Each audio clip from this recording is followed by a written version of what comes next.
सजयति सिन्धुर्वदनो देवो यत्पादपङ्कजस्मरणो वासर्वणीर्व्यतमसारासन्नासृविघ्नानां या कुन्देन्दुतुषारहार्दवराया शुभ्रवस्त्रामृताया वीणा वरदण्डमण्डितकराया श्वेतपद्मासनाया ब्रह्माच्युतशङ्करप्रभृतिभिर्देवैः सदा वन्दिता सा मां पातु सरस्वती भगवती निःशेषजाड्यापः मूकं करोति वाचालं पङ्गुं लङ्घयते गिरिं यत्कृपातमहं वन्दे परमानन्दं माधव नारायणं नमस्कृत्य नरं चैव नरोत्तमं देवी सरस्वतीं व्यासं ततो जयमुदिरे वसुदेवसुतं देवं कंसचाणूरमर्दनं देवकी परमानन्दं कृष्णं वन्दे जगद्गुरुं गुरुर्ब्रह्मा गुरुर्विष्णु गुरुर्देवो महेश्वरः गुरुः साक्षात् परब्रह्म तस्मै श्रीगुरुवे नमः। श्रोता वक्ता श्रीराम समर्थ। जय जय रघुवीर।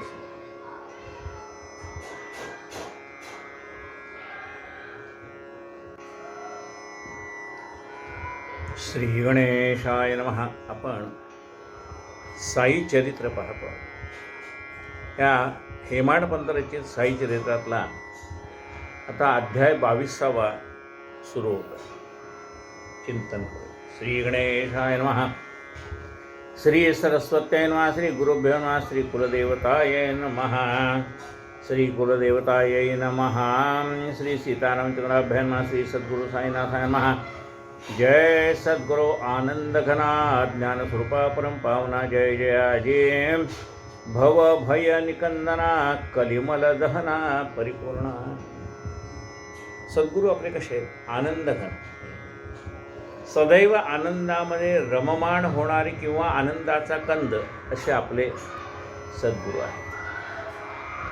ज्ञानस्वरूप आहेत, पतित पावन आहेत आणि भवसागराची भीती आणि भवसागराचं बंधन दूर करणारे, आपल्या सर्व पापांचा नाश करणारे,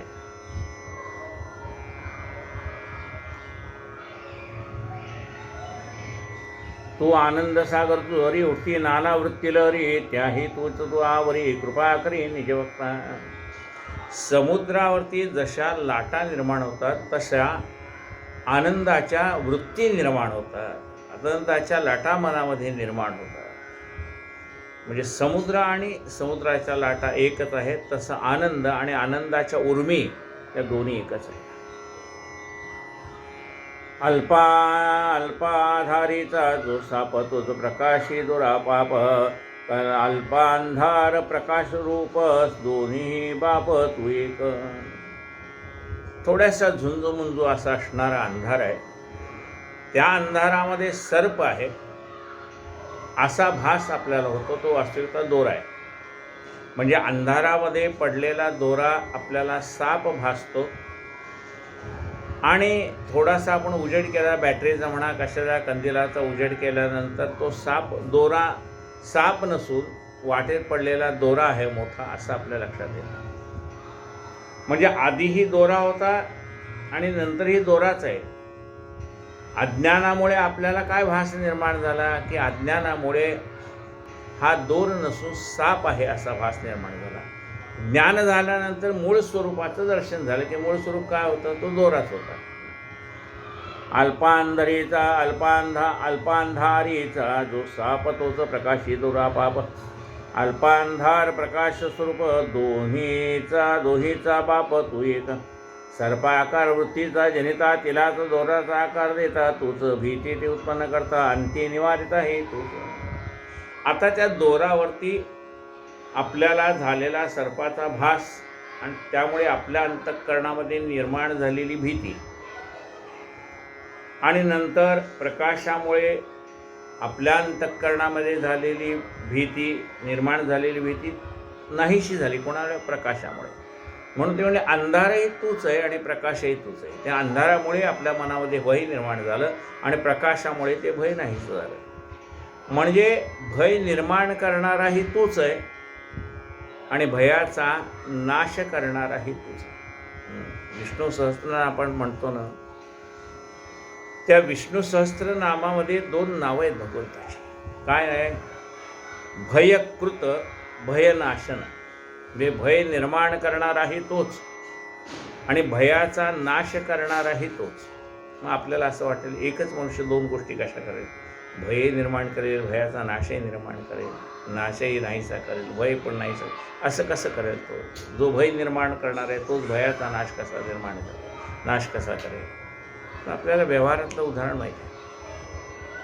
मूल जेवत नसेल तर आई त्या मुलाला भीती दाखवण्यासाठी काय म्हणते की ये रे बागुल बुवा, हा पोरगा जेवत नाही बघ, याला घेऊन जा. मग पोराला वाटतं खरोखरच बागुलबुवा नावाची काहीतरी एक भयानक वस्तू आहे किंवा एखादा व्यक्ती आहे आणि तो बागुलबुवा आपल्याला घेऊन जाईल. म्हणून ते मूल घाबरतं आणि आईला काय म्हणतो, आई नको नको, त्या बागुलबुवाकडे मला देऊ नकोस, मी जेवतो. आणि ते मूल शांतपणे जेवतं. मग शांतपणे जेवायला सुरुवात केल्याबरोबर आई काय म्हणते, बागुलबुवा आता ते पोरगं जेवायला लागलं बाबा, तो निघून जा. म्हणजे भय निर्माण कोणी केलं? बागुलबुवाचं. नसलेल्या बागुलबुवाचं भय कोणी निर्माण केलं? आईनेच. आणि त्या मुलाच्या मनातलं बागुलबुवाचं भय नाहीसं कोणी केलं? आईनेच. जा रे बागुलबुवा, आता जा म्हणणारी, ये रे बागुलबुवा म्हणणारी सुद्धा आईच आहे, भय निर्माण करणारी आईच. आणि जा रे बागुलबुवा म्हणणारी सुद्धा आईच आहे. भयकृत, भयनाशन. तूच भीती ते उत्पन्न करता आणि ते निवारिताही तूच. आधी जेव्हा पूर्ण अंधार नाही, सर्प नाही दोर, वृत्ती उठाया नाही थार, तोही निराकार तोशी. आधी पूर्ण अंधार आहे, त्या अंधारात दोरी दिसत नाही आणि त्या दोरीवरती निर्माण झालेला सर्पाचा भासही नाही. तसं जे निर्गुण निराकार आहे, या सृष्टीच्या पूर्वी जे होतं तेही तूच होतास.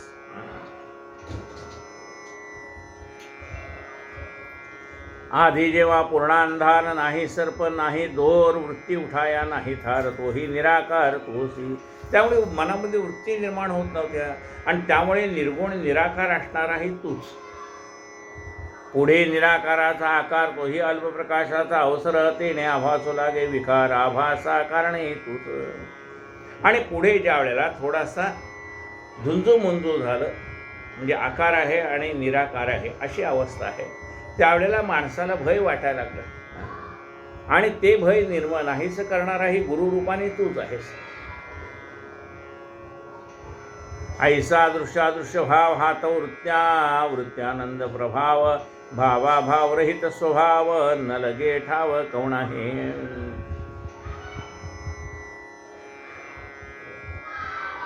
भाव आणि अभाव याच्या पलीकडे जाण्याची वृत्ती सामान्य माणसाजवळ नाही आहे, त्यामुळे त्याला ह्या सगळ्या भवसागराचं याचं भय वाटतंय.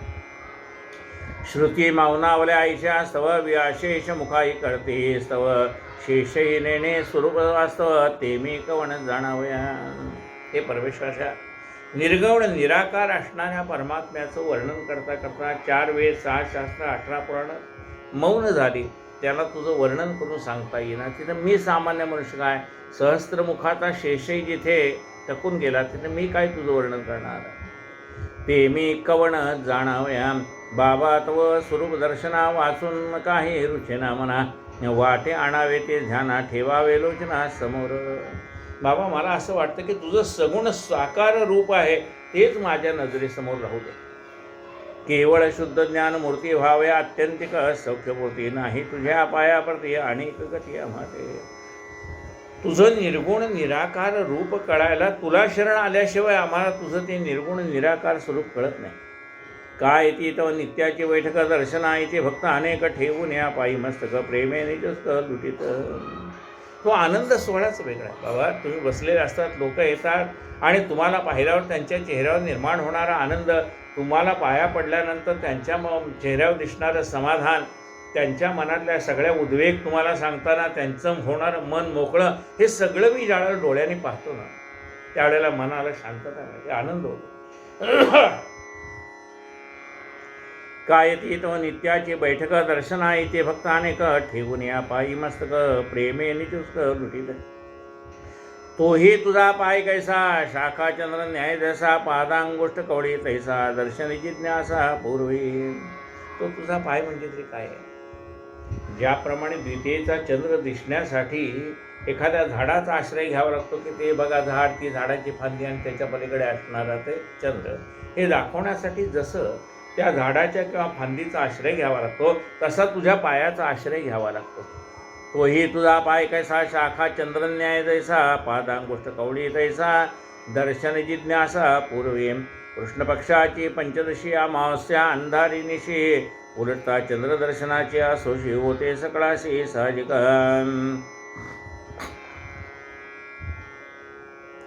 कृष्ण पक्षातले 15 दिवस निघून गेले. कृष्ण पक्षामध्ये काय होतं, चंद्र कलेने कमी कमी कमी होत अमावस्येला नाहीसा होतो. हे 15 दिवस निघून गेले की मग चंद्र कलेने आपल्याला दिसायला लागतो. म्हणजे शुद्ध पक्षामध्ये चंद्र कलेने आपल्याला दिसायला लागतो आणि पौर्णिमेला पूर्ण प्रकाशमान होतो. कृष्ण पक्षाची पंचदशी अमावस्या अंधारी निशी, उलटता चंद्रदर्शनाची असोसी होते सकळाशी साहजिक.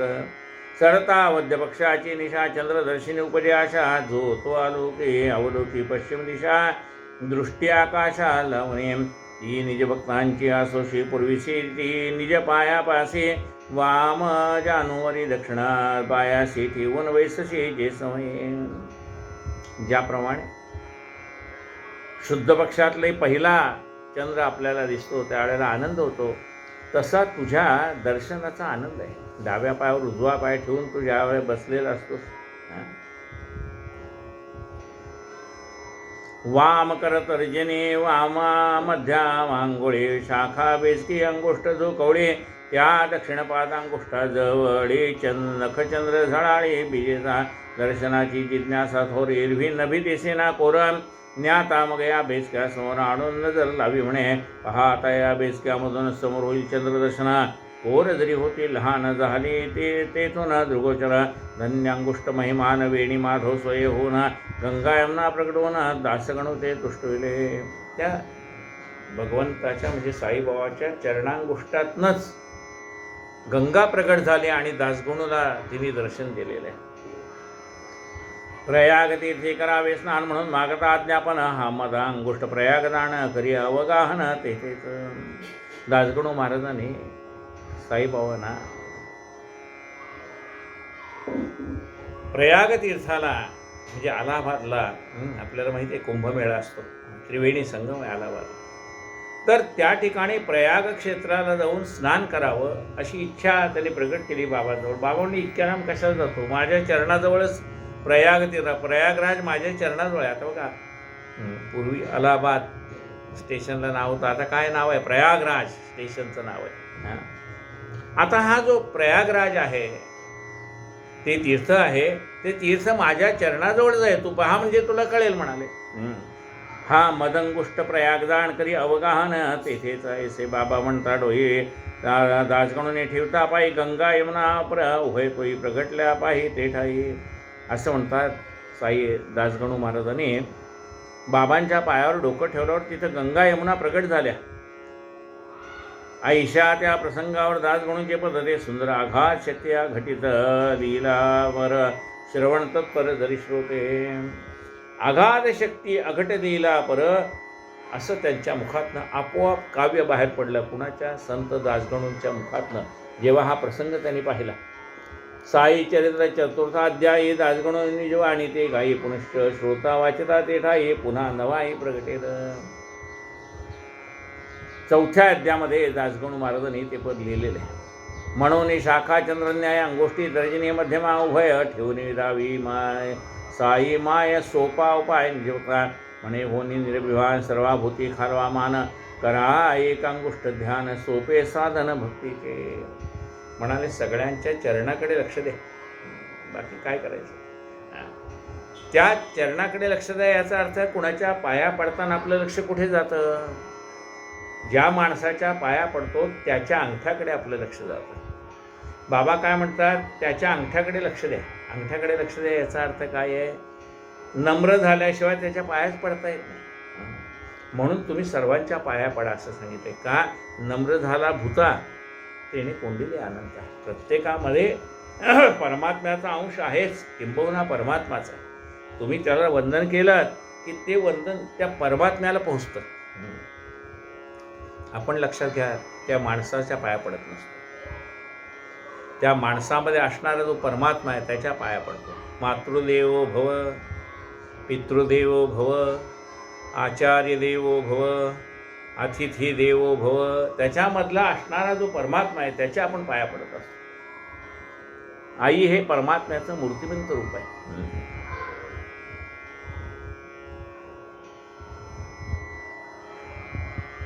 आता पुढील कथानुसंधान झाले. भक्तानुग्रह कथन पुढील पूर्वचरित्र श्रवणावधान पूर्ण परिस्थिती आहे.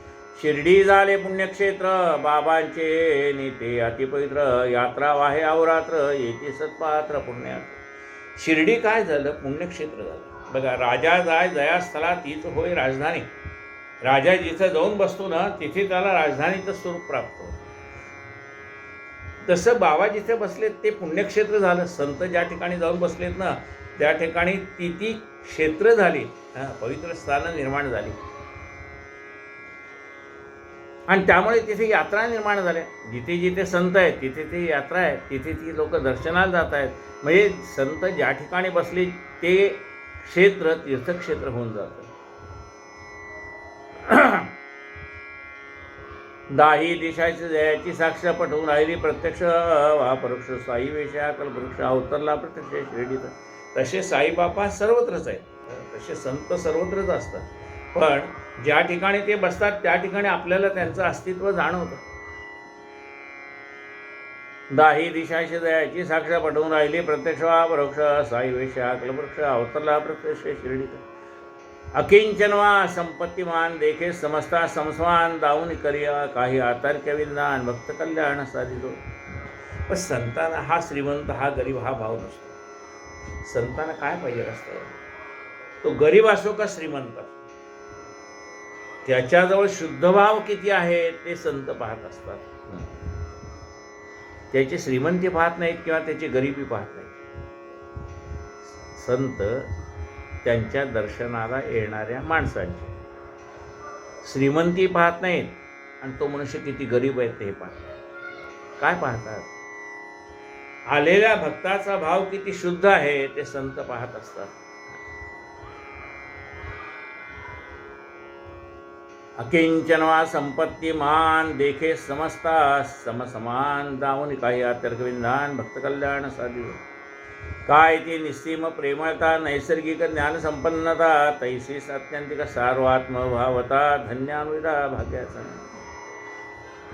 बाबांजवळ असणारं प्रेम कृत्रिम प्रेम नाही आहे.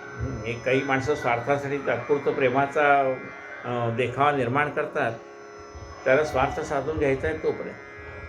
बाबांचं तसं नाही. बाबांच्याजवळ असणारं प्रेम निर्मळ प्रेम आहे. काही जणांजवळ विद्वत्ता आहे पण ती त्यांनी अभ्यासाने मिळवलेली विद्वत्ता आहे. बाबांजवळ नैसर्गिक ते ज्ञान प्राप्त आहे. काय ती निस्सीम प्रेमळता नैसर्गिक ज्ञान संपन्नता तैसीत अत्यंतिक सार्वात्मभावता धन्यानुभविता भाग्याचा. त्यांच्याजवळ सर्वात्मक भाव आहे. सर्वच त्यांचे, त्यांना परका कोण नाही, शत्रू कोण नाही. शत्रुमित्रा घरी देवा याच अवतारी लावला बरोबर. शत्रूच्या आणि मित्राच्या घरी परमात्मा दिवा लावतो, म्हणजे ज्ञानज्योत प्रकाशित करतो. असा हा अनुभव घेणारा भाग्याचा. म्हणजे हा जो संतांच्याकडे गुण आहे तो गुण त्याचा अनुभव घेणारा विरळा असं म्हटलं. एखादा मनुष्य तो ते अनुभव घेईल कशाचा? की संतांच्या मनामध्ये श्रीमंत गरीब हा भाव नाही, हा अनुभव. संत त्यांच्याकडे नैसर्गिक प्रेम आहे, हा अनुभव. त्यांच्याकडे नैसर्गिक ज्ञानसंपदा आहे, हा अनुभव. हे ज्याला कळलं त्याला कळलं. प्रत्येकाला काय हिरे जवाहर की कोठडी बार बार मत खोल, जब आएगा इसका पारखी तबही इसका मोल. एखादा हिऱ्याची पारख करणारा हिरे पारखी पाहिजे. बाकीच्याला दाखवून काय करणार आता हिऱ्याची किंमत? हिरे जवाहर की कोठडी बार बार मत खोल, जब आएगा इसका पारखी तबही इसका मोल. जेव्हा त्याचा पारखी येतो तो ओळखतो. आपल्याला माहिती आहे गजानन महाराजांच्या पोथीत उल्लेख आहे.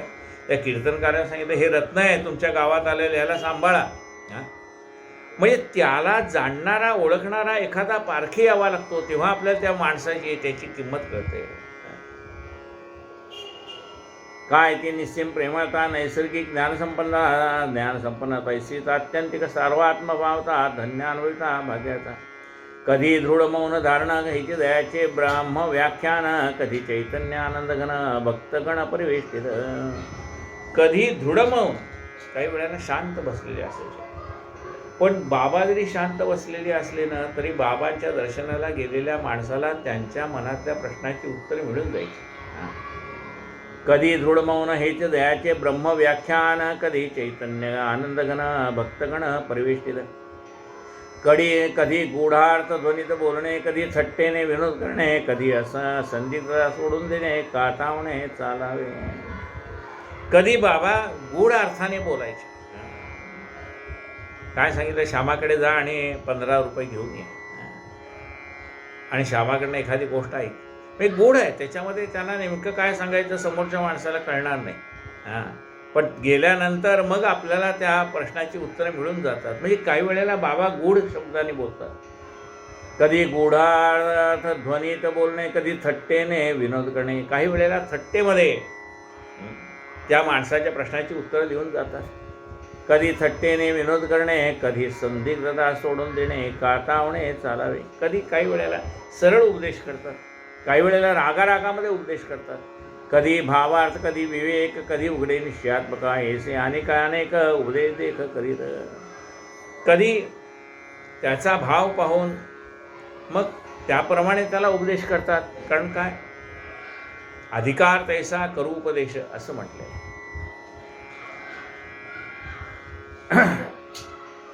ऐसे हे साई समर्था चरित, मनोबुद्धी वाचातीत, अकळ करणे अकल्पित, अनिर्ज्ञात अवचित. असं हे साईबाबांचं चरित्र. मनोबुद्धी वाचातीत, मन आणि बुद्धी आणि वाचा म्हणजे बोलणं याच्या पलीकडे.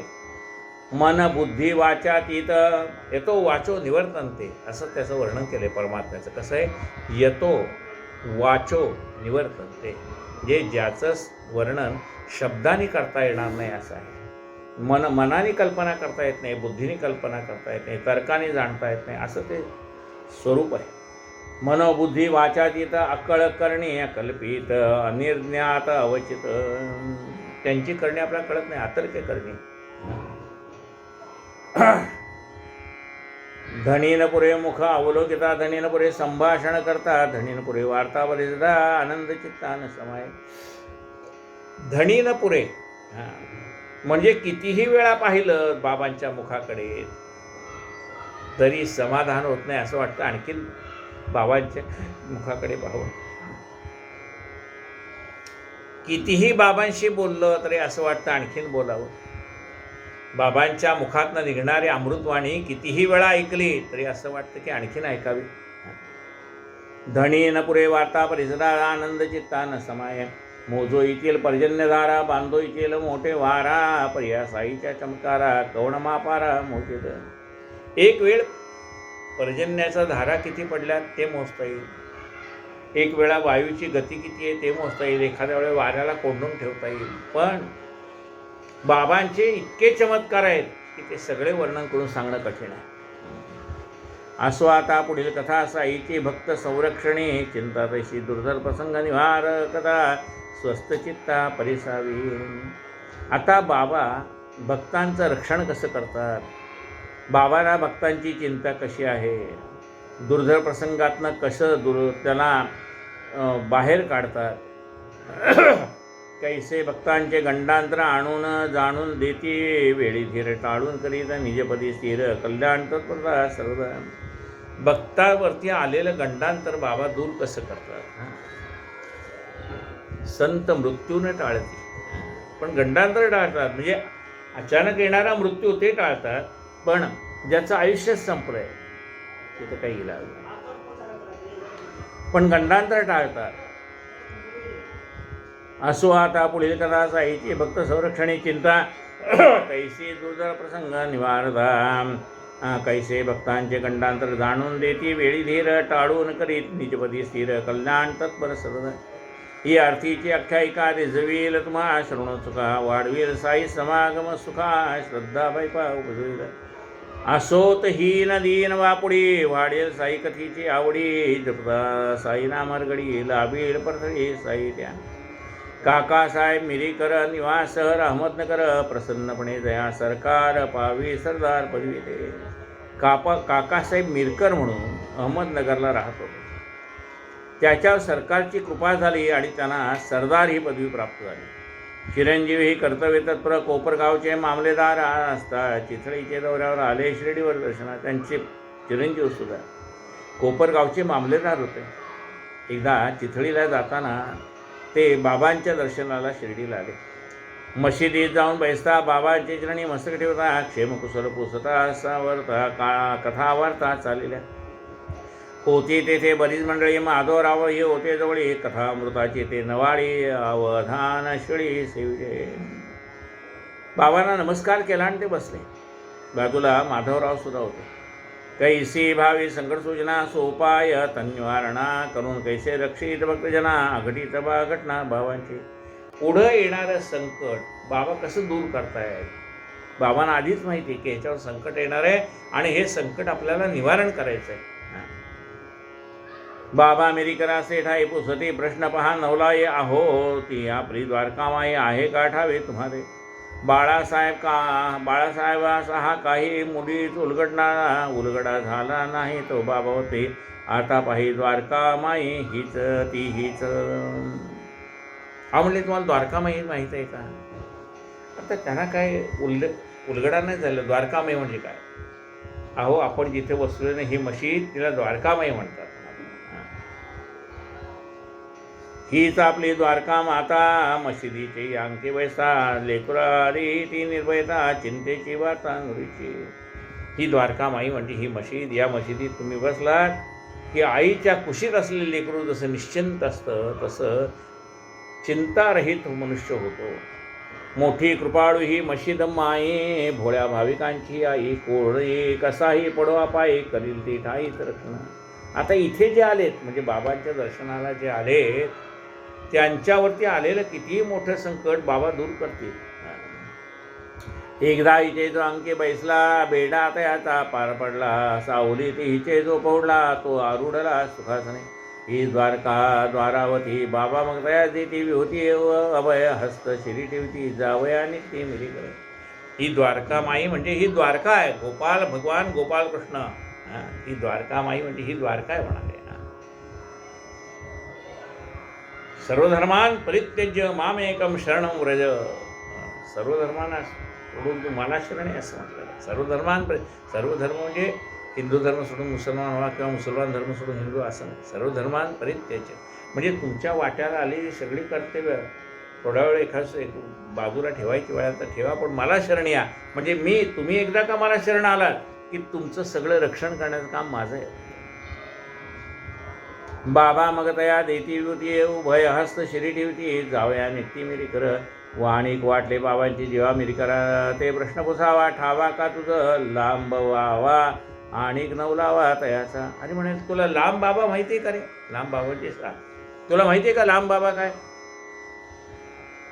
मग मूठ वळून डावा हात कोपरा वाशी उजव्या हातात धरून फिरवीत मुखे वदत ऐसा भयंकर स्वतो. आणि मग मूठ वळून दाखवलं एवढा जाड तो बाबा आहे. परी तो काय करतो आपले आपण द्वारकामाईची पिल्ले कोणानुगे तिचे केले कौतुक उगले पहावे. पण आपण म्हणले द्वारकामाईची लेकरं आहेत तो आपल्याला काय करणार. द्वारकामाई असता तारिती बाबा लांब बाबा काय मारिती. तारित्या पुढे मारित्याची गती ती काय किती समजावे.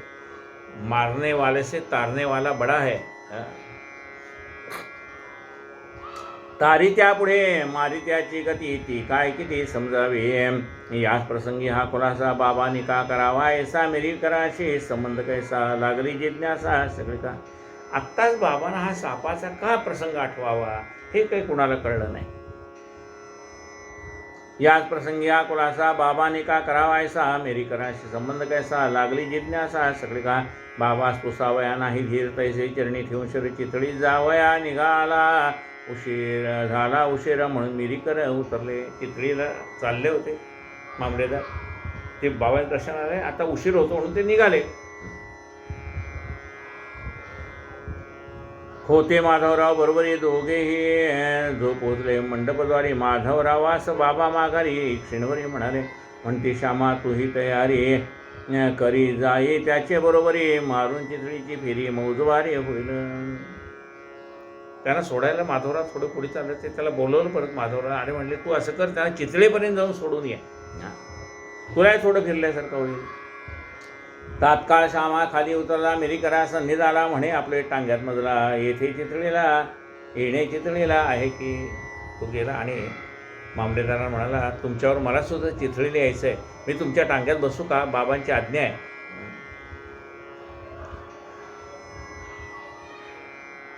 घरी जाऊन करतो तयारी हा आलोचा राणा. सतरी बाबा म्हणते तुम्हा बरोबरी चितळीवर जावे म्या. तयासवरती मिरीकर चितळीपर्यंत इतके दूर तुम्ही येऊन काय करणार? व्यर्था जो जात तुम्हाला. म्हणले चितळी लांब आहे, तुम्ही माझ्यावर येऊन काय करणार तिथे? माधवराव मागे परतले. जे झाले ते बाबा करते. बाबा म्हणते बरे झाले काय की हरवले यापुढे. माधवराव आले परत. म्हणले अहो तो म्हणतो ते साहेब म्हणतायत, मामलेदार म्हणतायत की तू माझ्यावर येऊ नकोस. बाबा म्हणले नको तर नको, आपलं काय जातं. हां, मंत्र तीर्थ द्विजदेव दैवज्ञ वैद्यकीय गुरुराव यांच्या ठाई जैसा भाव तैसा तू भोपनाचा. आपली श्रद्धा पाहिजे कशावरती? मंत्रावरती. मंत्र कशाला म्हणतात? मननात त्रायते इति मंत्र. हा, ज्याचं चिंतन केल्यानंतर जो आपला उद्धार करतो त्याला मंत्र म्हटलंय. मंत्रावर जर आपला विश्वास नसेल तर मंत्राचं फळ आपल्याला कसं प्राप्त होईल? म्हणजे आपला विश्वास कशावर पाहिजे? मंत्र. आपला विश्वास पाहिजे तीर्थावरती. देवाच्या चरणाचं तीर्थ आपण घेतो. काय म्हणतो? अकाल मृत्युहरणम सर्व व्याधी विनाशनम सद्गुरुपादोदकम तीर्थम जठरे धारयाम्यहम. काय म्हणतो? आपली श्रद्धा आहे की चरणतीर्थ आहे बाबांचं. अकाल मृत्युहरणम. देवा माझ्यावरती गंडांतर येऊ देऊ नकोस. अकाल मृत्यू मला नको आहे. हां, माझं आयुष्य संपलं तर मी जाणार आहे, यात काही चिंता नाही, पण मला अकाली मृत्यू नको आहे. अकाल मृत्युहरणम सर्व व्याधी विनाशनम.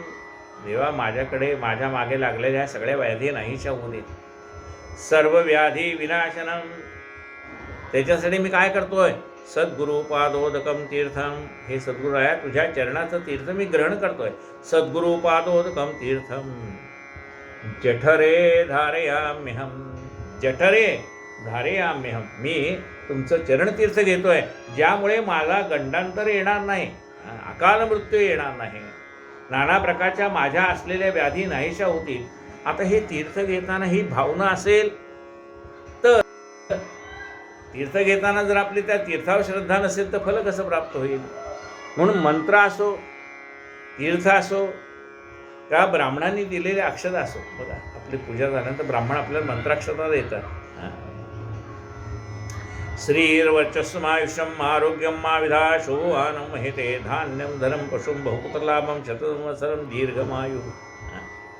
असा आशीर्वाद देतात ब्राह्मण. आणि आपल्या हातात श्रीफळ म्हणा, एखादा फळ म्हणा, काहीतरी 4 तांदळाचे दाणे म्हणा आपल्याला देतात. आता हे ब्राह्मणांनी दिलेले मंत्राक्षता आहेत, त्याच्यावर आपली श्रद्धा असेल तर त्याचं फळ आहे. ब्राह्मणावर श्रद्धा नसेल तर ब्राह्मणांनी दिलेल्या मंत्राक्षतेवर काय फळ मिळणार आहे? म्हणजे ब्राह्मणावरती श्रद्धा असेल तर ब्राह्मणांनी दिलेल्या मंत्राक्षतेला सुद्धा महत्त्व प्राप्त होईल, पण ते श्रद्धा नसेल तर काही कामाचं नाही.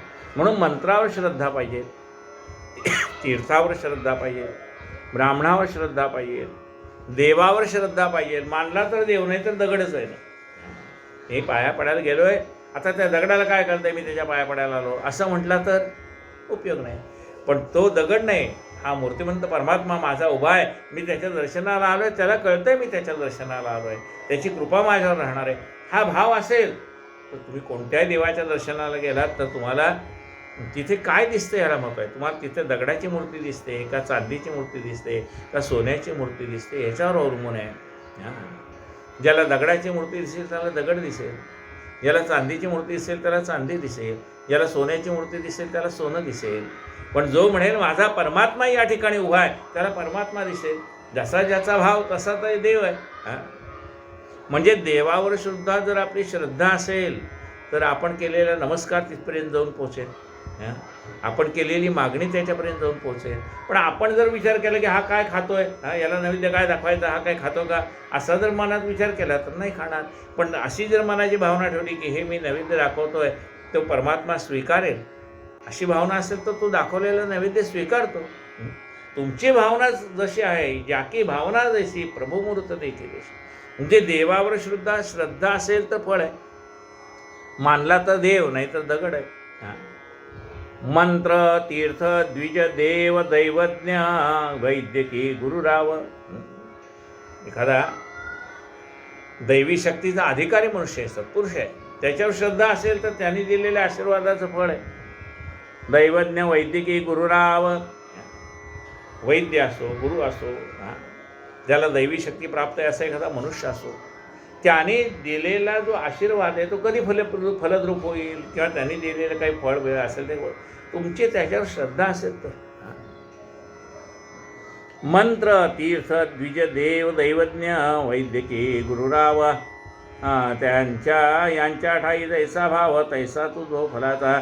आपण चिंतावे नित्यहित उपदेशावा अर्थवित, असेल जायचे जैसे कर्माता तैसे निश्चित घडेल.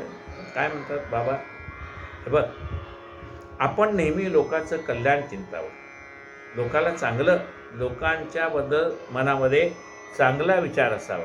काय विचार असावा? चांगला विचार असावा. सर्वत्र हा सुखिनः सन्तु, सगळे सुखात असावे. सर्वांना सुख लाभावे तशी आरोग्य संपदा कल्याण व्हावे, सर्वांचे कोडी दुःखी असू नये, असं आपल्या मनात असावं. सर्वांच्याबद्दल आपल्या मनात चांगली भाव असावा. सर्वत्र सुखिनः सन्तु सर्वे सन्तु निरामया, सर्वे भद्राणि पश्यन्तु मा कश्चित् दुःखमाप्नुयात्. अपुत्रा पुत्रिणः सन्तु पुत्रात् सन्तु पौत्रिणः, अधना सदना सन्तु जीवेतु शरदशतं. किती सुंदर मागणं मागितलं बघा. मागणं सुद्धा कसं आहे, सर्वत्र सुखिनः सन्तु सर्वे सन्तु निरामयाः. सर्वजण सुखी असावेत. सर्वत्र सुखिनः सन्तु सर्वे सन्तु निरामयाः, सर्वजण आरोग्य संपन्न असावेत. सर्वे सन्तु निरामयाः सर्वे भद्राणि पश्यन्तु, सर्वांच्यामध्ये चांगलं पाहण्याची वृत्ती निर्माण होऊ दे. सर्वे भद्राणि पश्यन्तु, सर्वे सन्तु निरामयाः सर्वे भद्राणि पश्यन्तु मा कश्चित् दुःखमाप्नुयात्. मा म्हणजे नको, मा कश्चित म्हणजे कुठल्याही प्रकारचं दुःख माप्नुयात्, त्या समोरच्या माणसाला कुठल्याही प्रकारचं दुःख त्याच्या वाट्याला येऊ नये, म्हणजे सुख वाट्याला यावं. कुणाच्याही वाट्याला दुःख येऊ नये. मा कश्चित दुःख माप्नुयात्. अपुत्रः पुत्रिणः सन्तु, ज्यांना मुलबाळ नाहीत त्यांना मुलबाळ व्हावं. अपुत्रः पुत्रिणः सन्तु पुत्रात् सन्तु पौत्रिणः, ज्याला मुलं आहेत त्यांना नातवंड व्हावे. पुत्रात् सन्तु पौत्रिणः. अधना सधना सन्तु, जी गरीब आहेत त्यांना श्रीमंती प्राप्त व्हावी, ऐश्वर्य प्राप्त व्हावं. अधना सधना सन्तु जीवेतु शरदशतं, प्रत्येकाला 100 वर्षाचं आयुष्य जगता यावं, 100 शरद ऋतू त्याला पाहता यावेत असं म्हणतात. जीवेतु शरदः शतं सर्वत्र सुखिनः सन्तु सर्वे सन्तु निरामयाः सर्वे भद्राणि पश्यन्तु मा कश्चित् दुःखमाप्नुयात्. अपुत्रः पुत्रिणः सन्तु पुत्रात् सन्तु पौत्रिणः. अदना सदना सन्तु जीवेतु शरदशतं. काय म्हणतात बाबा बघा.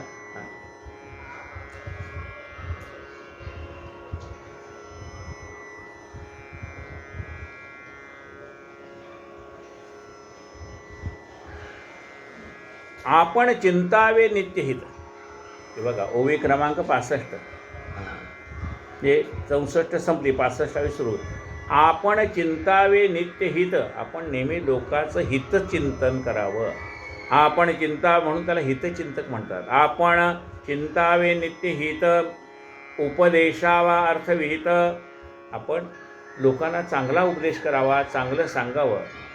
उपदेशावा अर्थविहित असेल जैसे जयाचे कर्मात तैसेच निश्चित घडेल. जसं ज्याच्या कर्मामध्ये असेल तसं घडेल. आपण चांगलं बोलावं, त्याच्या नशिबात वाईट असेल तर तसं घडेल. आपण काय करणार त्याला? पण आपण त्याच्याबद्दल त्याचं वाईट व्हावं म्हणून असं आपण चिंतन करू नये. त्याचं कल्याण व्हावं असंच आपण त्याला आशीर्वाद द्यावा, त्याचं कल्याण. पण जसं त्याच्या नशिबात आहे तसं घडणार, त्याला आपण काय करणार? आता मी तुला त्याच्यावर पाठवत होतो, त्याचा हेतू माझा काय होता ते मला माहिती. पण तो जर ऐकत नसेल, त्याच्या नशिबात काही लिहिलं असेल, त्याला आपण तर काय करणार?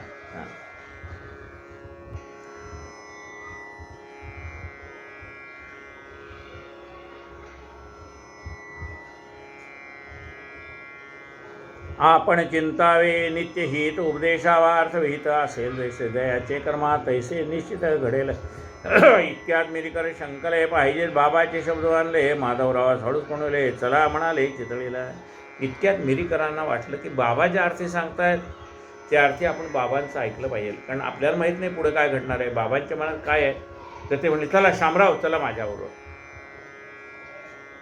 मग ते म्हणते थांबा येतो, पुन्हा बाबांची अनुज्ञा घेतो. हो म्हणतात ते क्षणी परत तो आताच येतो माझा थांबा. मग अशी बाबा तुमच्यावर जा म्हणत होते तेव्हा तुम्ही मला येऊ नका म्हणाला. मी ते बाबाला जाऊन सांगितले. आता तुम्ही चला म्हणतात तेही बाबांना जाऊन सांगतो. बाबाने जर आज्ञा दिली तर मी तुमच्यावर येतो.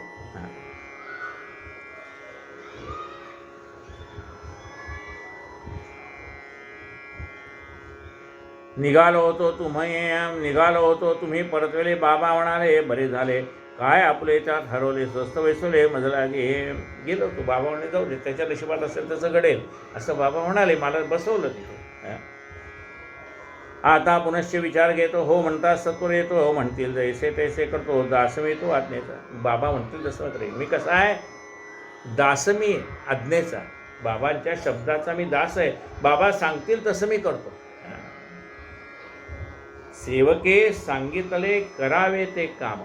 सेवकाचं काय काम आहे? गुरुने जशी आज्ञा दिली तसं काम करणं हे शिष्याचं काम आहे. मग ते जाती बाबावरती म्हणती मिरीकर बोलावती. चितळी समजला सवय नाही ती आज्ञा माग दिया पुढे. मग ते हसून म्हणती साई बरे तो नेतो तर तुझा आहे नावेचे मशीद माई वृद्धास काही घालवी जावं. ही द्वारकामयी आहे, तिचं व्रीत काय आहे? आलेल्याचं कल्याण करणं. जा आई ती आई बहु मायाळू लेकराला घ्या ती कनवाळू परी लेकरे निघता टवाळू कैसा सांभाळू परी. आईचं प्रेमच वेगळं आहे. आई ती आई आहे, तिला मुलांचं काही दुःख झालेलं बघवत नाही. पण मुलंच जर आईचं ऐकत नसतील तर आईने तरी काय करावं? आई ती आई बहु मायाळू लेकराला घ्या ती कनवाळू परी लेकरेच निघतात टवाळू कैसा सांभाळू परी. मग वंदोनी साई पाया निघाले माधवराव जाया. मिरीकर होते जया ठाया तांग्यात बैसाया पातले. उभा येता ते चिथळीत गेले तपासांती हुजूर वाले येणार परी नाही आले. मग ते बसले निवांत. मारुतीचे देवालय उतरण्याची होती सोयी. उभा येताही मग ते ठाई प्रयाण लवलाई केले की.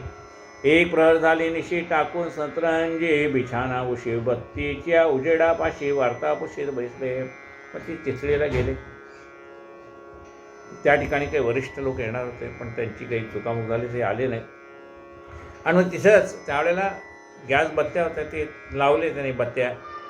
आणि पेट्रोमॅक्स त्यावेळेला होते ते त्यांनी लावले आणि बिछाना टाकला आणि त्या उजेडात बत्तीच्या उजेडामध्ये ते बसले. गप्पा गोष्टी चालले. वृत्तपत्र होते ते तर उघडून मिरीकर वाचू लागत. नवरविषयी लोलले चित्र ते नवरविचित्र वरले. इथे एक वर्तमानपत्र पडलेलं तर ते घेतलं आणि वाचावं असं त्यांच्या मनात आलं. तेवढ्यात काय झालं? सर्प एकदा काळ वेळे कैसा कुठून आला न कळे बसला. करून या वेटाळे चुकून डोळे सगळ्यांचे. मिरीकराचे कमरेवर होता उपरण्याचा पदर.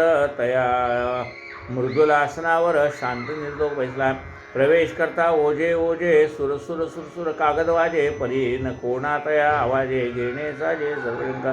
इतका भयंकर जरी प्रसंग मिरीकर खबर पत्रातंग. परी पट्टेवाल्याच्या अंतरंग कल्पना तरंगी वहिले. येतो कुठून तो आवाज असावा, कशाचा काय का जमणू उचलता बत्ती दूज लंबू महाराज देखले. देखता तो घाबरला, साप रे साप, हळूच ओरडला. मेरीकराचा धीरची सुटला, कंप सुटला सगळ्यांना. शामरावही चकित झाले, म्हणती बाबा हे काय केले नसते, विग्रह कुठून जाडले, हाताने दिसले पाहिजे. मग पाहून तो ते अवस्था दयाचे, जे जे लागे आता ते घेऊन धावते. तो वाजून ती पदाते. तो सर्प कंबरे खालता, देखीला हळूहळू सरता. सर्प कायचा ती मूर्त अनर्तला उतरता आहे, उतरता हे वाटले. पाहता पाहता ते ग्रहण सुटले, बडगे आधी तो ते उचलले. धडाधड ते सर्पावर पडले, झाले तुकडे तयाचे. येणे परी अरिष्ट टळले, पाहून मिरीकरा ती गैवरले. साई समर्थाचे आवरले, प्रेम तरतरले अंतरी. आता तो साप होता, तिची जी वर्तमानपत्र पडली होती त्याच्यावर तो बसला होता. यांचं उपर्ण होतं तिथं पडलेलं. आणि तो त्या पेपरवरनं हलताना सळसळ सळसळ आवाज आला. कशाचा आवाज येतो म्हणून बत्तीने पाहिलं तर मोठाच्या मोठा असा साप. हे पाहिल्यावर प्रत्येकाने आपल्या पायाचा आवाज न येऊ देता प्रत्येकाने हातामध्ये काही ना काही वस्तू घेतल्या आणि त्या सापाला मारून टाकला. आणि त्यामुळे गंडांतर मिरीकरावरचं गंडांतर टळलं. येणे परी अरिष्ट टळले, पाहून मिरीकरा ती गैवरले. साई समर्थाचे आवरले, प्रेम तरतरले अतितर. दुःखाचे शहारे मावळले, प्रेम डोळा वाहू लागले. केवढे हे अरिष्ट टळले, कैसे कळले बाबांना, कैसे गंडांतर चुकले. बाबांनी वेळी कैसे चुकले, नको म्हणता टांगात बैसले. श्यामा दिले सयात. आणि मग त्यांना कळलं की शामरावाला माझ्यावर का पाठवलंय, पुढे येणार हे गंडांतर टाळण्यासाठी शामरावाला माझ्यावर पाठवलंय. त्यांच्या लक्षात आलं. कितीही तरी दयापोटी काय तिथे यांची अंतर्दृष्टी जाणून पुढील वेळ ओकटे. वार्ता गोमटी कथेली. दर्शनाचे महात्म्य दाविले, मशिदीचे महत्त्व ठसविले. निज प्रेम निदर्शन आणले, सहजले करून. त्यांना संतांच्या दर्शनाचं काय फळ आहे तेही मला कळलं. मशिदीचं काय महत्त्व आहे म्हणजे द्वारकामाईचं तेही मला कळलं. आणि बाबांची आपल्या भक्तावर असलेली कृपादृष्टी तीही मला कळली. दर्शनाचे महात्म्य दाविले, मशिदीचे महत्त्व ठसविले. निज प्रेम निदर्शन आणले, सहजलेले करून. एकदा एक मोठे ज्योतिषी नाना डेंगळे नाम जयासे होते, श्रीमंत बुट्टीबाशी म्हणाले तयासे ते परिसान. एकदा एक ज्योतिषी होते नाना डेंगळे. ते बाबांच्या दर्शनाला आले. त्यावेळेला बाबांनी काय सांगितलं तो कथा बघा, उद्या ऐकूया. काये न वाचा मनसेंद्रियर्वा, बुद्ध्यात्मना वा प्रकृती स्वभावात. करोमि यद्यं सकलं परस्मै, नारायणायति समर्पयामि. अच्युतं केशवं रामनारायणं, कृष्णदामोदरं वासुदेवं, हरे श्रीधरं माधवं गोपिकावल्लभं, जानकीनायकं रामचन्द्रं भजे. हरे राम राम राम हरे हरे, हरे हरे कृष्ण कृष्ण कृष्ण हरे हरे. हरे राम राम राम हरे हरे, हरे हरे कृष्ण कृष्ण कृष्ण हरे हरे. साईनाथ महाराज की जय.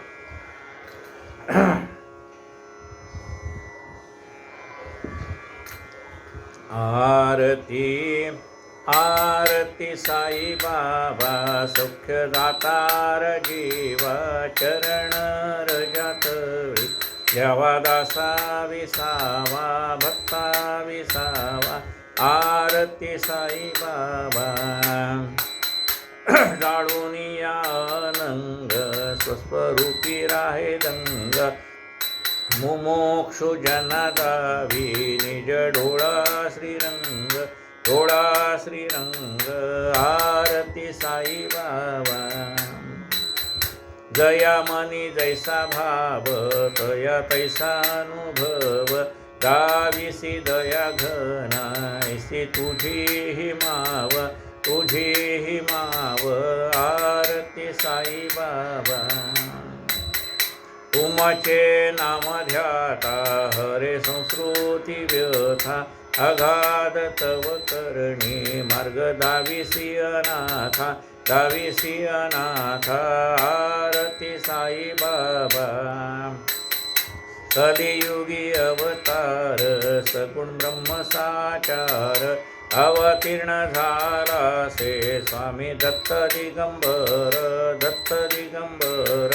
आरती साई बाबा. 8 दिसा गुरुवारी भक्त करी तिवारी, प्रभुपद पहावया भव भय निवारी, भय निवारी. आरती साई बाबा. माझा निज द्रव्य ठेवा, तव चरण रज सेवा. मागणे हेची आता तुम्हा देवाधिदेवा, देवाधिदेवा. आरती साई बाबा. इच्छित दिन चातक निर्मल तोय निज सुख, पाजावे माधवया सांभाळा आपुली भाक, आपुली भाक. आरती साई बाबा. आरती साई बाबा. सौख्य दातार जीवा, चरण रजतळे यावा दासा विसावा, भक्ता विसावा. आरती साई बाबा. लोटांगण वंदन चरण डोळ्यानी पाहे तुझे प्रेमे आनंदन आनंद पूजन भावे वाळे नमने नमः. त्वमेव माता पिता त्वमेव त्वमेव विद्याधरणं त्वमेव त्वमेव सर्वं मम देव देव. कायेन वाचा मनसेन्द्रियर्वा बुद्ध्यात्मना वा प्रकृतिं सकलं परस्मै नारायण. अच्युतां केशवं रामनारायणं कृष्णदामोदरं वासुदेवं हरे श्रीधरं माधवं गोपिकावल्लभं जानकीनायकं रामचन्द्रं. हरे हरे राम राम राम हरे हरे कृष्ण कृष्ण कृष्ण हरे हरे. हरे राम राम हरे हरे कृष्ण कृष्ण कृष्ण हरे हरे. साईनाथ महाराज की जय.